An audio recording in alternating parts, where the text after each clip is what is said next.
Ever since Sarah had moved in to restore the estate, she felt like she was living inside a giant, dying lung. The air was always heavy, smelling of damp cedar and something sweet, like rotting lilies. The first night, the reflection. On the first night, Sarah stood in the master bathroom, scrubbing a century of grime off the ornate silver mirror. As the glass cleared, she saw her own tired eyes, the smudge of soot on her cheek, and the door behind her. The door was closed, but in the reflection, it was standing wide open. She spun around. The door was shut tight, the heavy brass bolt still thrown. When she looked back at the mirror, the reflection of the door was slowly, silently swinging shut. The second night, the sound.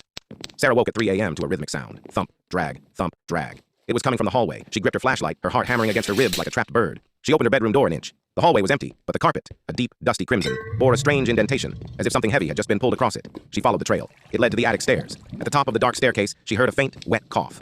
"Who's there?" she whispered. The coughing stopped. From the darkness above, a voice like dry parchment tearing replied, "I forgot how to breathe. Can I borrow yours?" The third night. The wait. Sarah didn't sleep on the third night. She piled furniture against her bedroom door and sat in the center of her bed, clutching a kitchen knife. The house was silent. No thumping. No reflections. Around 2 a.m., she felt a slight dip in the mattress behind her. It was subtle, the way a cat might jump onto a bed. She froze, her eyes fixed on the wall in front of her. Slowly, the indentation in the mattress moved closer to her back. She could feel the heat radiating from whatever was sitting there. Then, two long gray fingers, skin stretched so tight over bone it looked like wet paper, crept over her shoulder. They didn't grab her. They didn't strike. They simply began to trace the line of her throat, pressing down just enough to feel her pulse. "You have so much," the voice rasped, right against her ear. Sarah tried to scream, but her lungs felt like they were filled with lead. She looked down at her own chest and saw it wasn't rising. She wasn't breathing anymore. Across the room, in the vanity mirror, she saw her own body sitting on the bed. But her reflection wasn't terrified. Her reflection was smiling, taking a deep, satisfied breath of air that Sarah could no longer reach. The thing behind her whispered one last time,